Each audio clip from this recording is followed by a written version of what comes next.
রাজনীতি হোক, দুর্নীতি হোক, সংঘশক্তি আবশ্যক, একান্ত আবশ্যক, তা সকলেই প্রত্যক্ষ দেখতে পায়। তাই সেইগুলো সংঘ স্থাপন করা হয়েছে।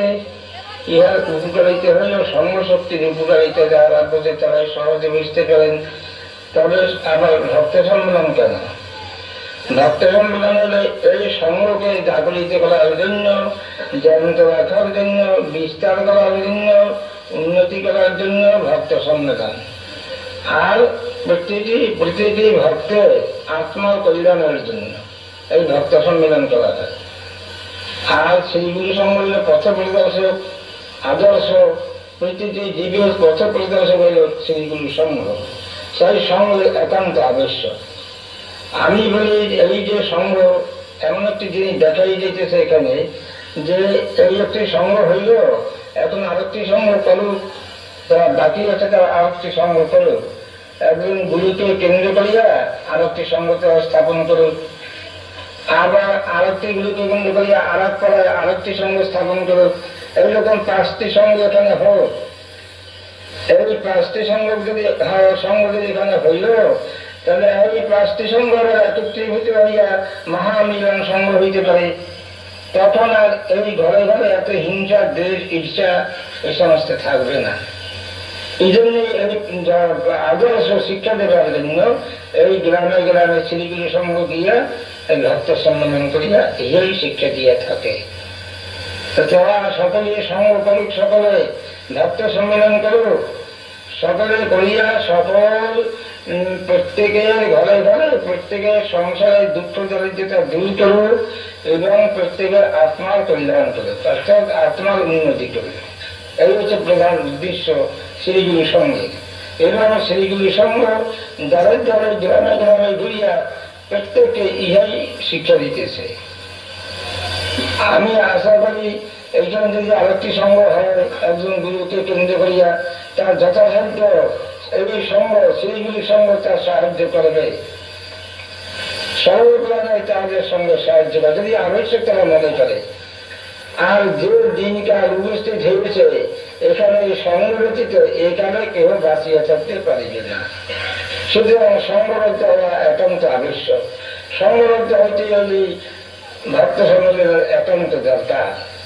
ভক্ত সম্মেলনের তো সংঘবদ্ধ হওয়া যায় না এবং সংঘের উন্নতি করাও যায় না।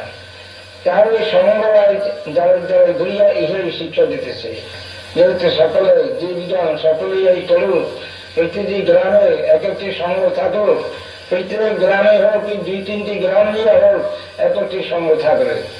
আর যদি কোনোদিন বাহিরে কোনো আবশ্যক হয় তখন সকল সংঘ একত্র হয়ে ঝাঁপিয়ে পড়বে। তাহলে সেখানে কোনো নীতি এসে সেখানে অনিষ্ট করতে পারবে না।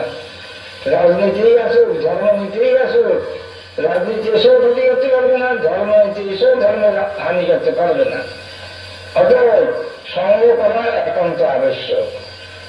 এইভাবেই শ্রীগুরু সংঘ দ্বারে দ্বারে শিক্ষা দিতেছে। শ্রীগুরু সংঘ না একটি যখন নাম হলো তেমন আরেকটি নাম রেখে আরেকটি সংঘ প্রয়োগ হল।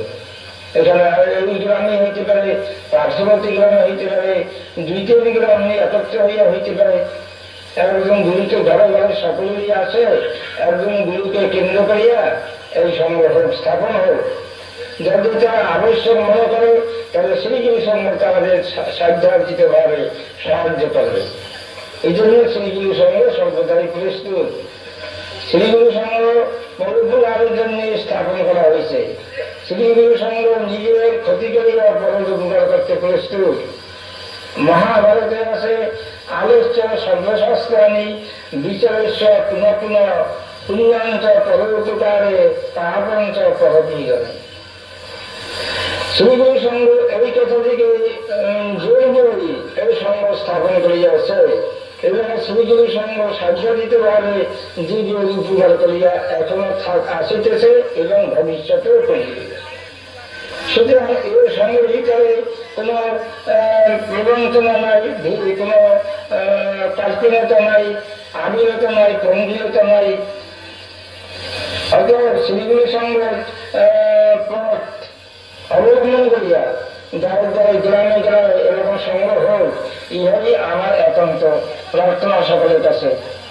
এই সঙ্গ যদি স্থাপন হয় তাহলে এই দুঃখ দারিদ্রতা এত থাকবে না, এরকম ভালো ভালো এরকম ঈশার দোষ থাকবে না। সে মহাবীর সঙ্গ যদি হইল সেদিন সকলের চুলমাস হয়ে দিবে, গল্প ফল্প সব থেকে হয়ে যাইবে, কোন আমিনতা থাকবে না, সেদিন সকলের মন পবিত্র হয়ে যাইবে। কালকে যে এত হাজার হাজার লোক এখানে আসলো, সকলে কি নির্দেশে নিষ্পাপী নিরপরাধী, কিন্তু এখানে যারা এসেছে যখন তারা সকলেই পবিত্র হয়ে গিয়েছে, পবিত্র মন নিয়ে এসেছে। এই দুর্দিনেতে এত অর্থ ব্যয় করিয়া, এত কায়িক কষ্ট স্বীকার করিয়া, কত দূর দেশান্ত হইতে এসেছে, কিসের জন্য এসেছে? শান্তির জন্য। সকলেই শান্তি প্রিয় আছে, শান্তির জন্য এসেছে। প্রিয়তে শান্তি যদি পেতে হয় তাহলে সঙ্গের আশ্রয় নিতে হবে। অতএব সকলেই সঙ্গের আশ্রয় নেওয়া আবশ্যক। গ্রামে গ্রামে সঙ্গ স্থাপন করিয়া সেই সঙ্গের আশ্রয় থাকা একান্ত আবশ্যক।